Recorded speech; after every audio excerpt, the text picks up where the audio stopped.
Hey everybody, welcome back to my electronics workshop. So, I have an IFR A-7550 that the internal battery, which was originally like a cylindrical lead acid type battery that was used in that particular device, that had been bad. This is more of a passion project at this point. I use it mostly statically, so I don't need it to be portable. I have other spectrum analyzers that are better for portability, but because, I like to make things fully functional instead of partially functional, I decided to take the original battery housing, did some modifications to it to make it kind of all fit, which basically was adding some venting and some other stuff to it just to help kind of with airflow. But I ended up building this into a lithium ion pack, and its configuration is a 3S, so 3 series cells, 8P, so 8 parallel cells, so 8 here, 8 here, 8 here, 3 in series. I did put a balance lead on it because, you should always really run a balance lead on your lithium stuff to make sure that your cell banks are evenly charged. Once it's in the unit, it's going to be kind of hard to do the balancing procedure, but I may make an extension cable for this to plug in so that I can have that come out of the back of the unit itself, or have it accessible in some fashion so that I can put either this blinky, which is a very low discharge current device. It's not something that's going to happen quickly, but it will eventually balance out the cells. And this is not an active type balancer. This is a resistive balancer, so the high cells get dragged down to where the lowest cell is. I believe there's some programmable logic in here that's probably setting cutoff points and other things like that, but I don't know enough about this Astro Blinky balancer board that I got from a hobby shop for my RC packs. It seems to work. They're meant to be permanently installed on the battery if you're charging them within the model or whatever. So anyway, I've got this hooked up to my bench supply. I am trickle charging it. Well, I shouldn't say trickle charging it, but I am charging it at 12.6 volts, which is 4.2 volts per cell bank. And it is currently just charging at about 1.8 amps, give or take a little bit more. So I'm kind of giving it just a top-off charge.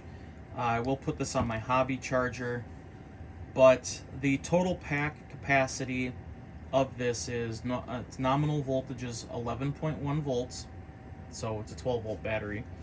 15.6 amp hours is the estimated calculated store capacity of this particular unit, which is significantly better than the original pack, which would have been lead acid, of course, that being a 12 volt at 5 amp hour. So it's 3 times, 3 times the battery than what was originally in there. So we'll see how this plays out. Again, if this doesn't work in practice in that piece of equipment, I'm not really worried about it. But what's also kind of nice about it is, if I want to use this for something other than that piece of test equipment, I can go ahead and just remove the pack and use it for something else. So it will be a handy unit for either solar or some portable device charging voltage battery uses.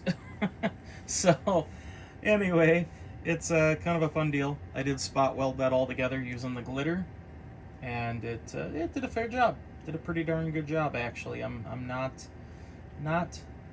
all that disappointed with this thing.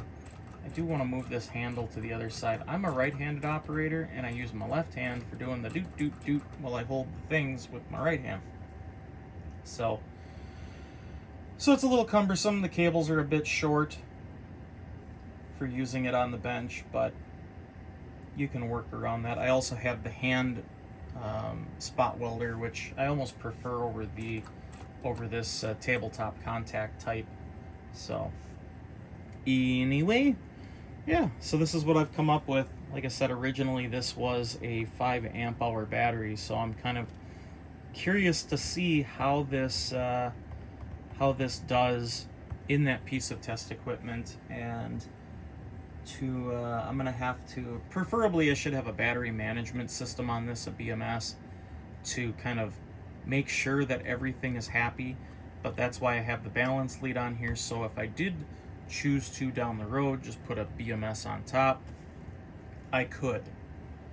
So as of right now, it is just a bare battery with a balance cable dangling out the side, and we'll see how things play.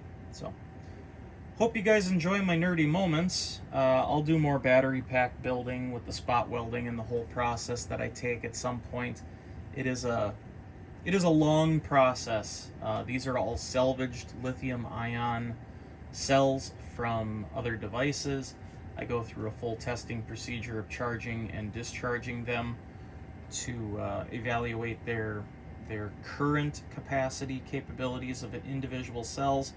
I also I fully charge them and then leave them statically off of the charger for a period of time, and then I test the voltage drop that the battery has. So for instance, charging it to 4.2 volts planes out maybe to about 4.1 to 3.8, 3.9, and I kind of chart that to make sure that I'm putting batteries in that will not self-discharge an entire pack, because that is something you do have to match your cells to a certain degree and balance them throughout so that you don't have batteries fighting each other, especially when you have them in a parallel configuration.